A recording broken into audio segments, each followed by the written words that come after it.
వే gold trusted gold buyers మీరు తాకట్టు పెట్టిన బంగారాన్ని విడిపించి ఈ రోజు ఉన్న మార్కెట్ ధరకు కొనబడను. నమస్తే, వెల్కమ్ టు ఇట్స్ టీవీ. నేను సిరాజ్. ఇరాన్ పతనం మొదలైంది. ఒకప్పుడు ప్రపంచ దేశాలను ఆయిల్ సరఫరా చేస్తూ చక్రం తిప్పినటువంటి ఆ దేశం నేడు అమెరికా విధించినటువంటి ఆంక్షల ఉచ్చులో చిక్కుకొని విలవిల్లాడిపోతుంది. చేతిలో సంపద ఉన్నా అది అనుభవించడానికి వీల్లేక, అమ్ముకోలేక, కనీసం దాచుకోవడానికి చోటు లేక ఇరాన్ దిక్కుతోచని స్థితిలో పడిపోయింది.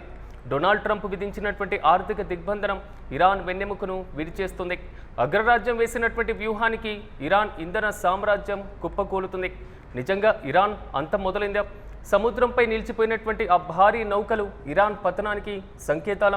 ఈ సంక్షోభం ఇరాన్ను శాశ్వతంగా దెబ్బతీయనుందా అన్న అంశాలను పరిశీలిస్తే ప్రధానంగా అమెరికా విధించినటువంటి ఆంక్షల దెబ్బకు ఇరాన్ చమురు ఎగుమతులు అట్టడుగు స్థాయికి పడిపోయాయి.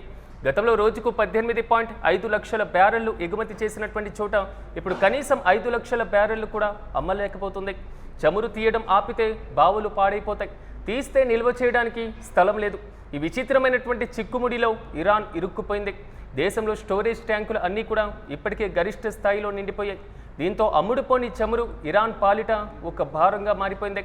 ప్రధానంగా భూమి మీద నిల్వ చేసేటువంటి సామర్థ్యం లేకపోవడంతో ఇరాన్ భారీ చమురు నౌకలని ట్యాంకర్లుగా వారుతున్నాయి. సుమారు 195 మిలియన్ బ్యారెళ్ల చమురు ఇప్పుడు సముద్రంపై నౌకల్లోనే నిలిచిపోయింది.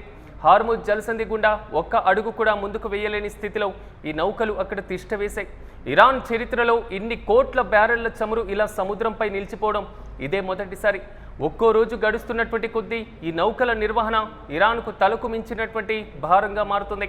పరిస్థితి దారుణంగా మారడంతో ఇరాన్ తప్పనిసరి పరిస్థితుల్లో ఉత్పత్తిని భారీగా తగ్గిస్తుంది.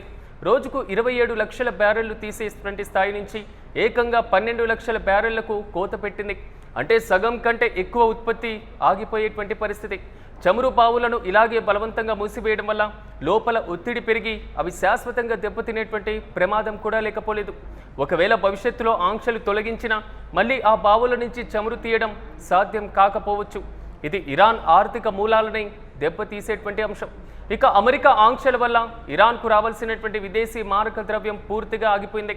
ప్రపంచ వేదికలపై ఇరాన్ ఎంత ధీమాగా కనిపిస్తున్నా లోపల మాత్రం ఆ దేశం నిలువున నలిగిపోతుంది. అమెరికా ఆంక్షల ముందు తలవంచబోమని మేకపోతు గాంభీరాన్ని ప్రదర్శిస్తున్నప్పటికీ వాస్తవ పరిస్థితులు మాత్రం ఇరాన్ పతనాన్ని కళ్ళ ముందు ఉంచుతున్నాయి. చమురు నిల్వలు పెరిగిపోవడం, మరి ముఖ్యంగా నౌకలు సముద్రంలోనే సమాధి కావడం, ఆదాయం సున్నాకి పడిపోవడంతో ఆ దేశ అంతర్గత వ్యవస్థ క్రమంగా కుప్పకూలుతుంది. మొత్తంగా చూసుకుంటే ట్రంప్ అమలు చేస్తున్నటువంటి ఈ ఆర్థిక యుద్ధం ముందు ఇరాన్ పూర్తిగా చేతులెత్తేసినట్లే కనిపిస్తుందని విశ్లేషకులు అభిప్రాయపడుతున్నారు.